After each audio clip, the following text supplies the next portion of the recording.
we're gonna take a screen that has either been old, weathered, torn, moss gotten to it, eaten up, and we're gonna take and make this screen look like this screen. First off, we gotta pull this sill.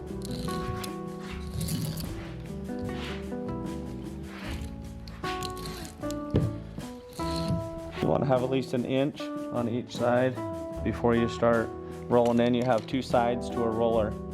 You want to take the side that has no groove, and you're going to take that and run it down one side so that it's indented into the groove. Then you'll replace the sill. I like to keep my finger ahead of the roller so it doesn't pull the mesh as far.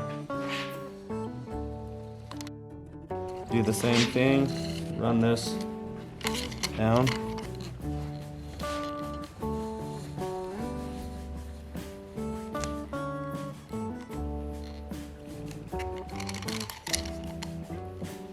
Another thing I like to do to make sure it's seated right is I will take the other end, the bold edge, and I will go back over it, make sure that that seal is set all the way into the groove. This has just got a bowl nose that's just rounded. And then we have on the other side is a groove. And that's what your seal, this black rubber piece, is going to be pressing. It's going to be pressing down, but you just put it inside that groove. But you'll use the bowl nose, run it down it.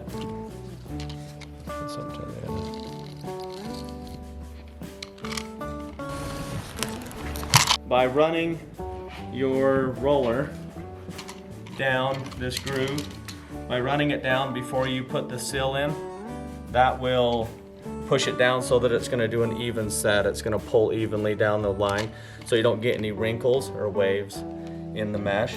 So that's why you first put this down it, then you'll put the rubber on, and then flip it over and roll it down in, and that should pull it evenly. And I'm going to run either a razor or a pocket knife, whatever you have.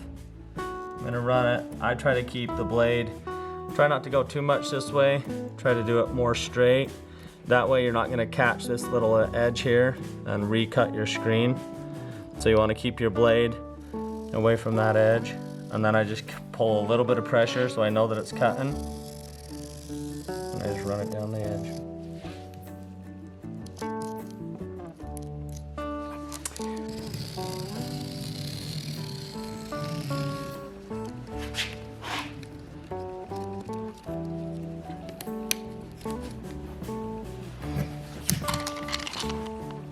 So you don't have to keep it real smooth when you're cutting. Sometimes you'll get a piece that snags.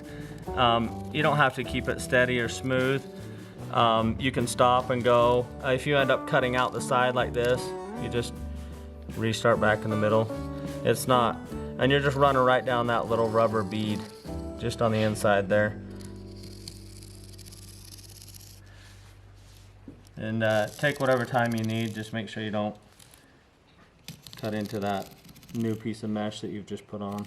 And this is our end result. We have new mesh in and no waves, and looks good.